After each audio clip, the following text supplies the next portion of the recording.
Welcome to the next chapter of As the Story Grows. I'm Brian Patton. Today we welcome Eric, Austin, and Steve from Philadelphia metal band Prosper or Perish to the podcast. Prosper or Perish self-released Shroud of Serpents on July 29th. Links to snag the record digitally and on CD are in the show notes. The guys talk about their personal musical histories and the formation of the band, how member changes and COVID have given the band a fresh start, and the themes behind Shroud of Serpents.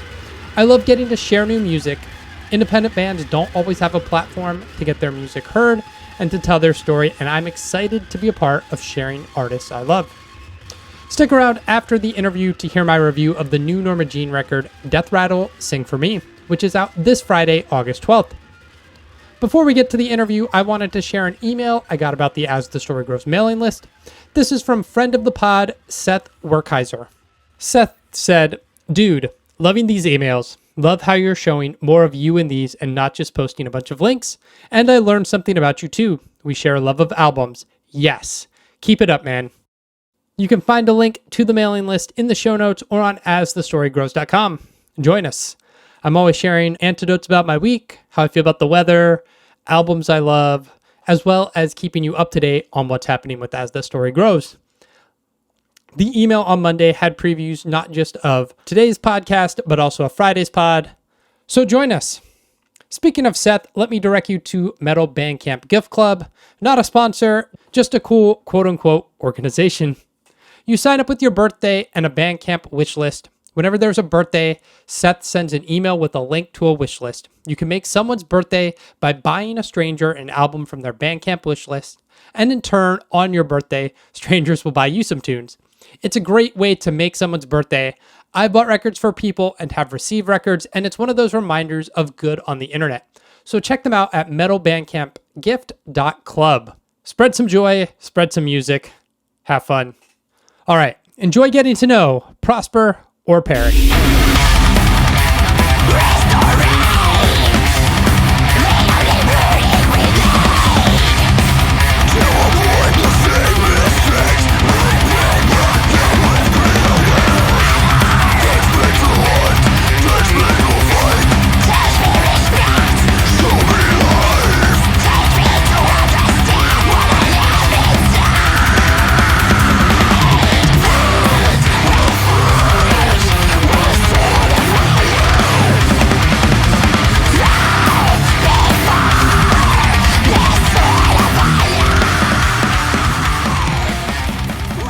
Yo, Brian, how's it going?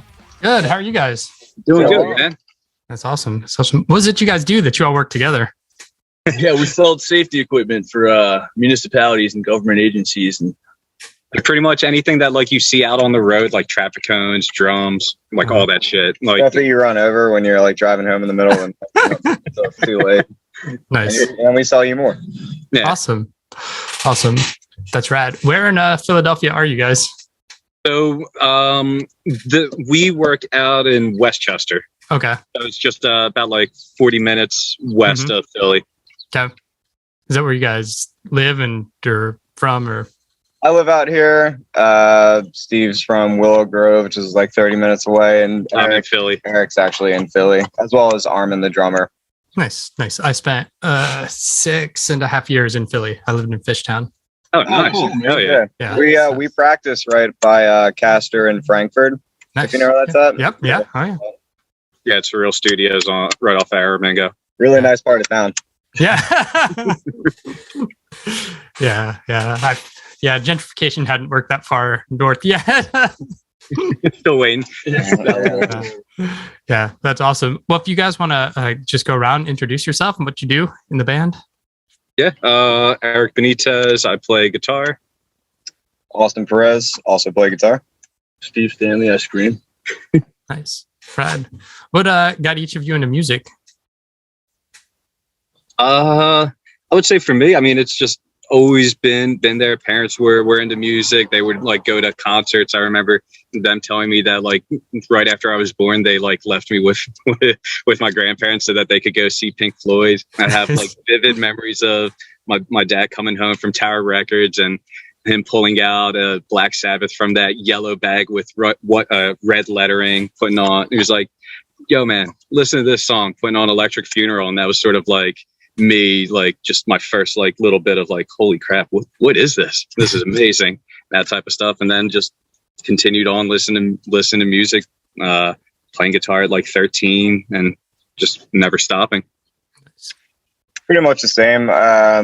My parents weren't quite as musical in the sense of like going to shows or really like showing me stuff. I mean, but my dad was super into, I don't know, just like, I guess all that stuff that dads listen to. So like Rolling Stones, AC/DC, Santana, just a lot of like really heavily guitar centric music was always on in the house. And yeah, I don't know. I think I never really thought about like playing an instrument until I was about 12, 13. And, you know, I just had friends that were starting to form bands, just little punk bands. And a good friend of mine who passed away, he sold me my first guitar. He, you know, got me all going with it. And then from there, I don't know, joining this band. Oh yeah, I guess I'm like kind of the second new guy now, but pretty much just joining other people's bands and learning their music is what's, you know, contributed to the way that I play guitar and the way that I write music now. So yeah, for me, it started with my love for sports and then my hatred for sports. When all the strikes started to happen in the early 90s, and I realized that sports gave up on a young boy like myself, my dad asked me if he wanted him to show me music, and I said sure. So he got me into classic rock, and then the 90s continued on, so I got into harder stuff there. And I played drums for about 8 years, and then I was in a car accident, and I wanted to do something that was still percussive, and I realized I had somewhat of a scream that I wanted to just work on, so I kept working on that.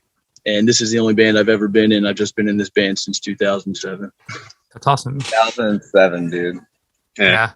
That's crazy. 2007 doesn't seem like that long ago, but it doesn't, right? Like how old are you? I'll be 38. 30. Okay, Yeah, yeah. I'm 40, 35. Yeah. I'll be 30 in September. Right. But it's like, yeah, my daughter turns 8 and I'm like, 2014 was yesterday, but no, it was not yesterday. Everything is crazy. That's awesome. Well, how did Prosper Parish get started? So Steve is the only original member of Prosper Parish. It started out with a couple of guys, a couple of friends of ours. I'm trying to think. Did they mostly meet at a vocational school, right? Like that's how. I can't answer that. Basically, I finally had transportation because I had so many underage drinking fines when I was young. I finally was so excited to get a license, and I started looking for people outside of my hometown who wanted to do the kind of music I was into, and I answered a Craigslist ad for these 4 guys who had a demo. And I went back a week later with the material with vocals, and then they welcomed me in. And that was the fall of 2006. And then in 2007, March of 2007, we did a demo. And then we lost our guitar player that summer because he had to pursue a career in steam fitting. And then Eric was, I guess, giving lessons to him. Well, no, I knew Chris. So the 2 original guitarists, Sal and Chris, they were pretty much the ones that wrote the demo. I had grown up across the street from Chris, and he and I were like in our first bands like together. Like when we started playing guitar at like 13, like we would just jam out and learn music together, learn Metallica songs, all that shit. And then we branched off into separate bands. He did his thing, I did my thing. When my band broke up, Sal was getting ready to leave the band. He was just like, yo, dude, you want to just join up with us? I was like, fuck yeah, I'll do that. And I joined the band shortly afterwards, like end of 07, early 08.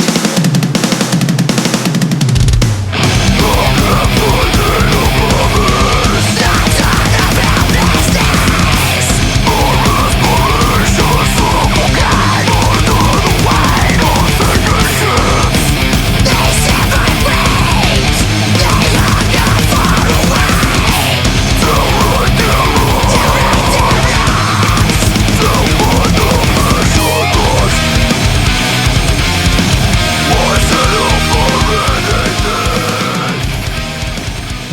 Where'd the name come from? Name came from it was some documentary our bass player had seen about the possible fall or rise of humanity, and the closing line in the documentary was "Will humanity prosper or perish?" So he brought that to the table the next day, and that's what we went with.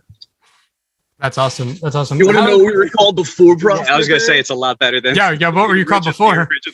Because immediately when I came into the band, I was like, "Can we please think about changing this name?" It was called Fight the Day, and I wasn't really on board with it, but I'm thankful for that documentary. Your Fight the Day has real hardcore hatebreed vibes. And that's sort of like what the original demo was. I think it's still on our Bandcamp, right? Yeah, I still have the I have the original 3 tracks without vocals. I have that disc still in my possession. I smile at it every now and then. But yeah, it was the first couple songs that we did on that EP were definitely more hardcore influence than sort of how we veered off. And the name definitely allows for us to do lighter melodic and then more evil notes as well. Is there? I listened to some of the back catalog, but not a lot. Is there a lot of melodic stuff in that back catalog? Because there's like none on this new record. I mean, little hints, maybe hints, but it's pretty unrelenting.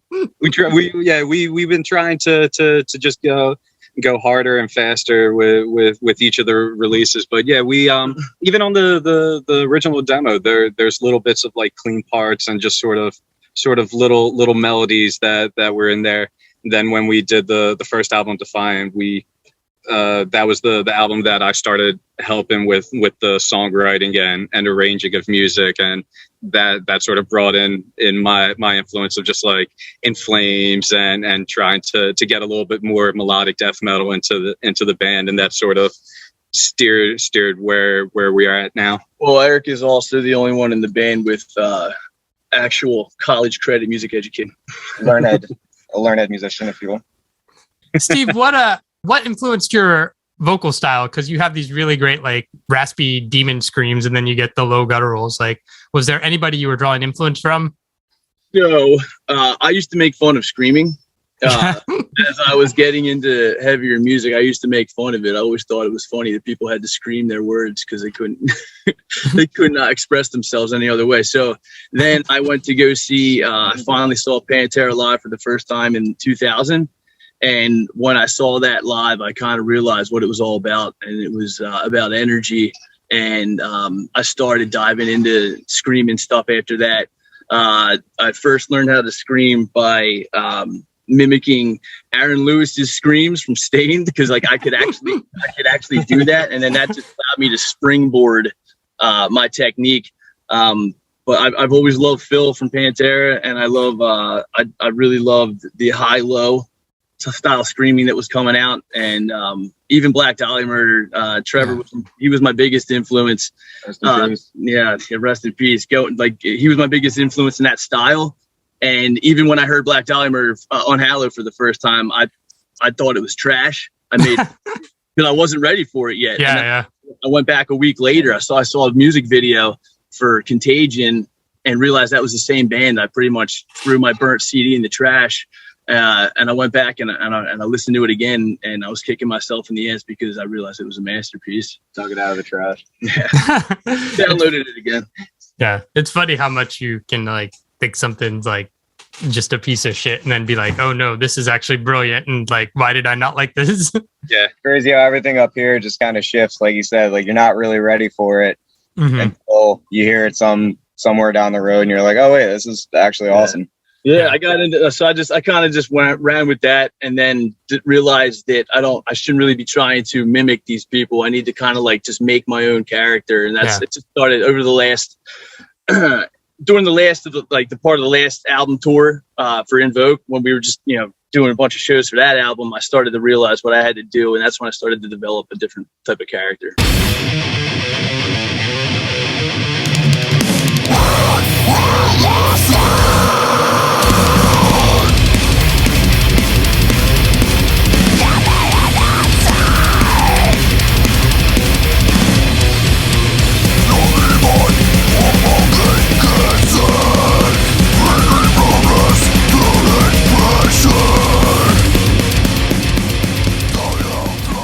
Why the gap between Invoke and the new record?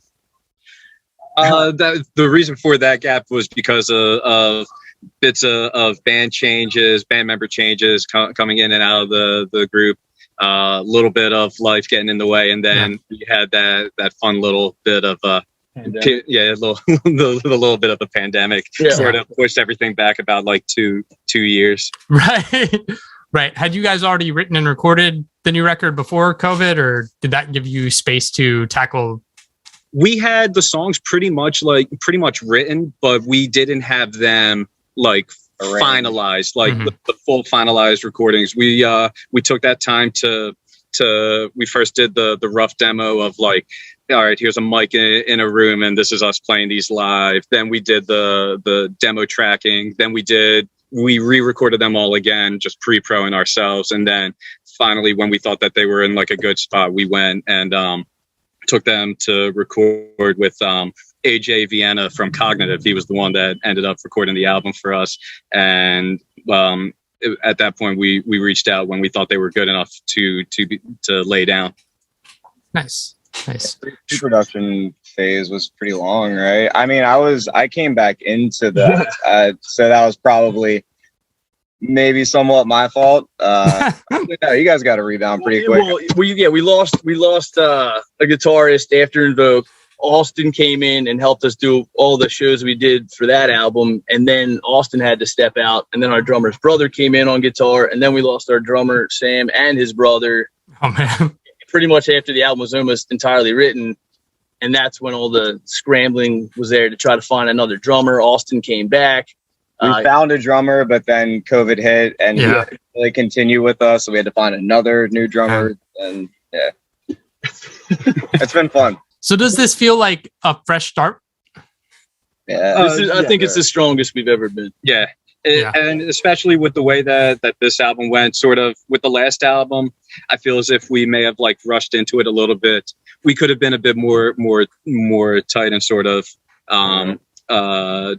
with how the songs were. With this one, we learned from going into that a bit more of a rushed experience with sort of trying to have a little bit more polished and knowing what we wanted to do with this.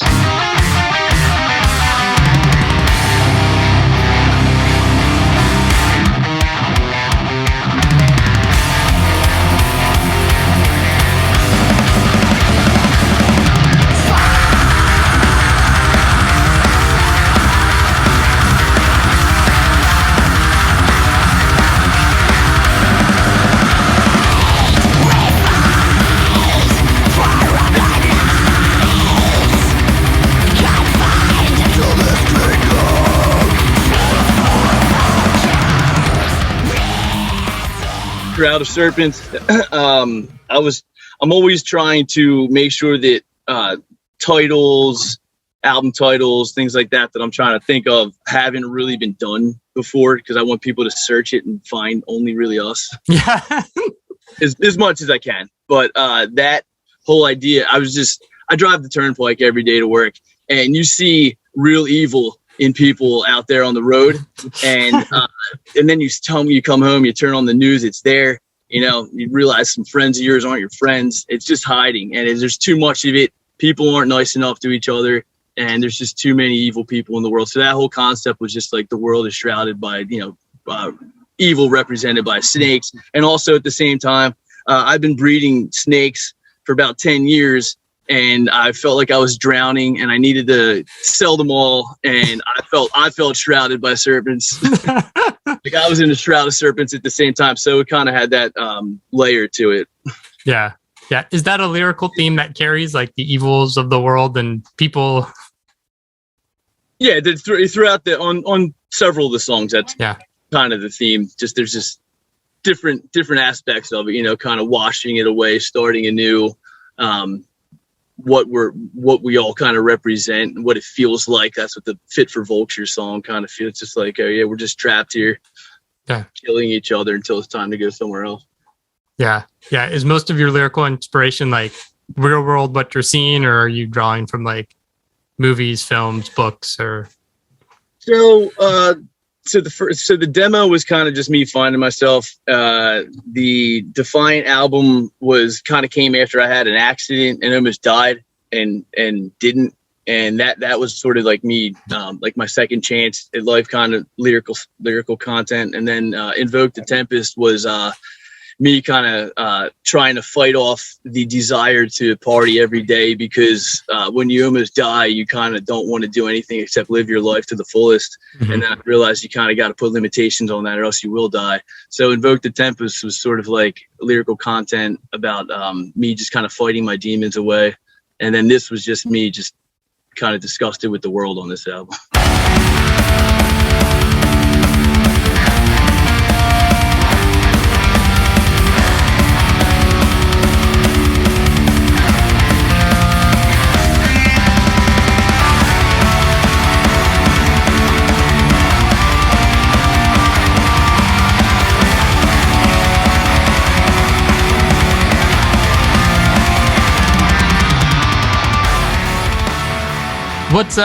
What are you hoping to do with the rest of 2022? Are you hoping to tour or keep it local, try to build out from Philly outward, or?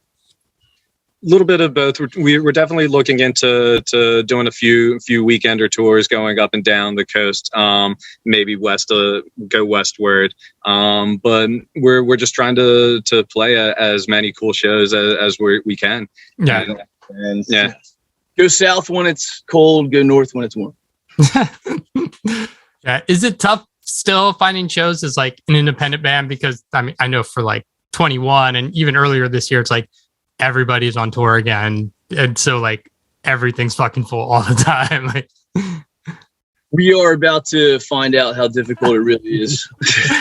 We're kind of at that stage right now, getting ready to just book a bunch of shows. I feel like it'll be easier as well. Like once the record is released, and we have a ton of content that we've been shooting with our friend Joe Fidel and Ted Waters, who have been doing photo shoots and video shoots, so we can give you guys a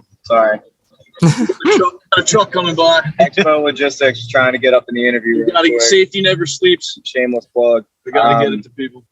But yeah, I feel like it'll be a lot easier because kind of going off of what Eric said earlier, you know, even before we went into the studio, I mean, I came back and these guys pretty much had a lot of the heavy work done as far as writing the record. And then I guess I kind of put my spin on it as much as I could going into the studio. And then from the time we were done tracking, just kind of getting our drummer up to speed, like with some other songs, and then filming.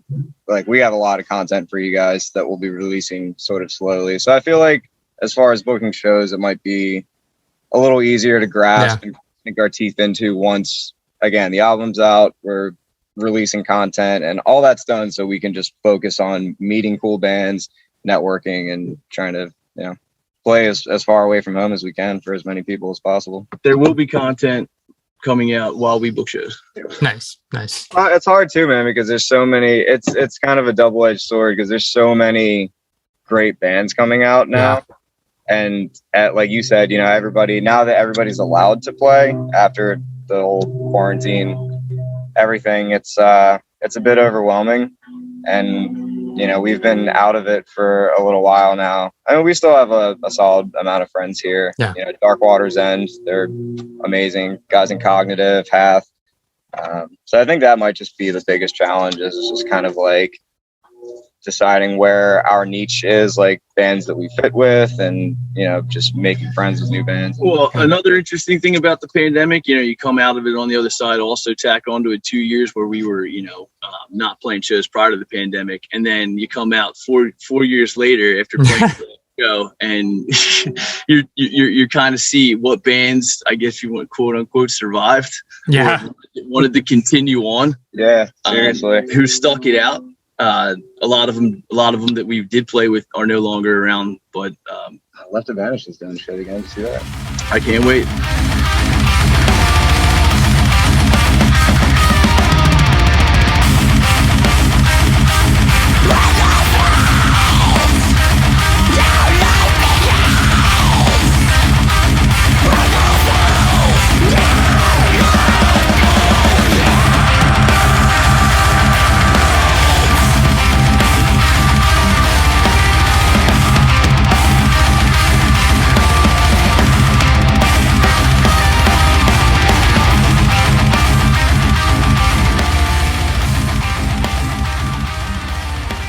Thanks to Eric, Austin, and Steve for joining me. Make sure you check out Shroud of Serpents. All right, here's my review of Norma Jean's Death Rattle, Sing For Me.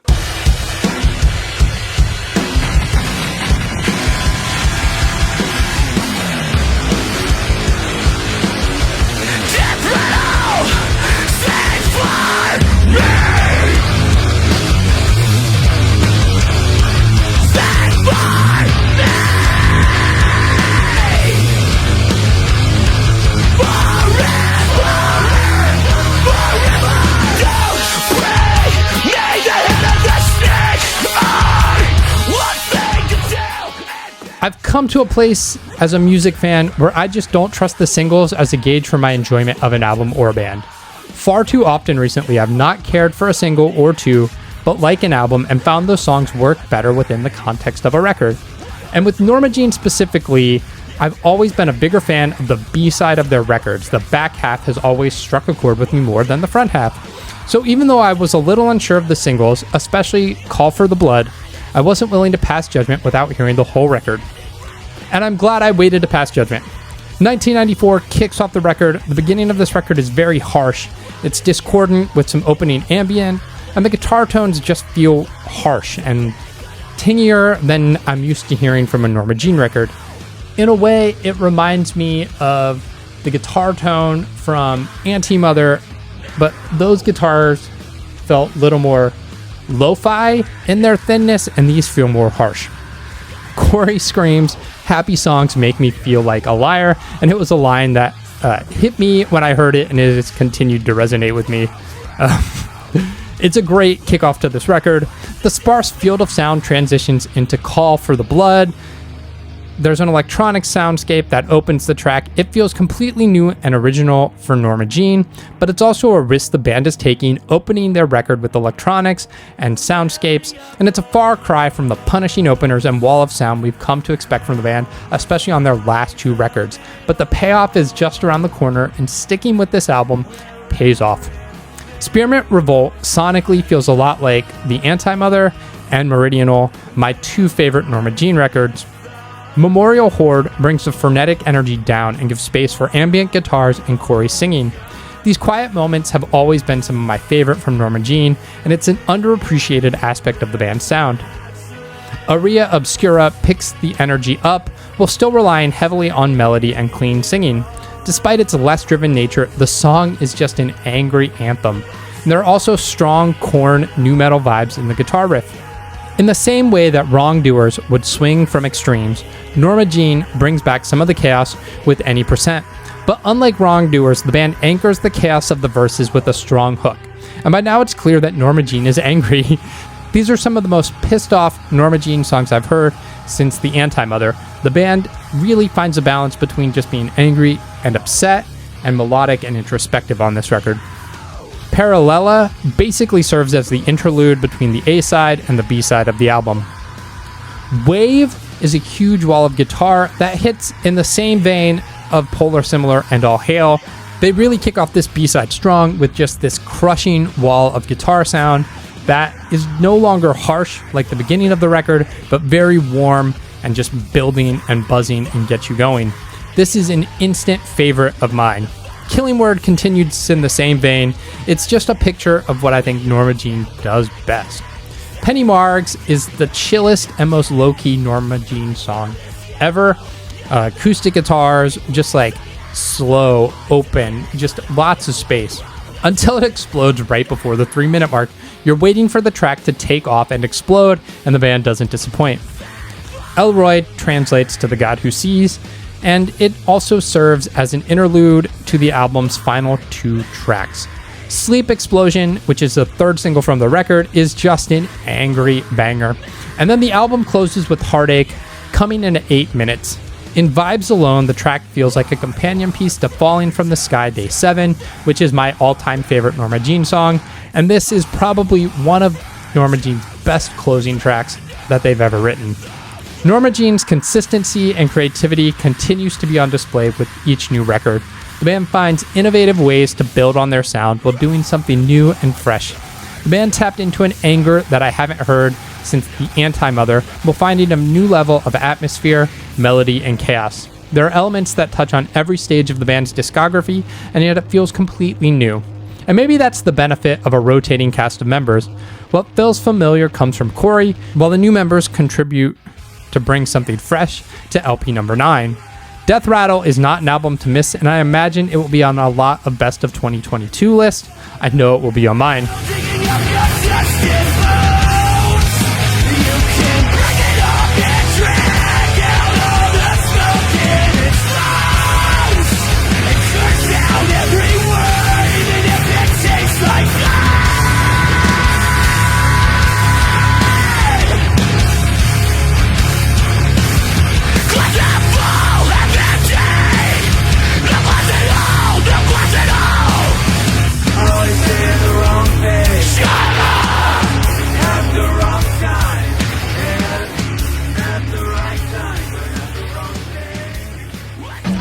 Thanks for listening to As the Story Grows.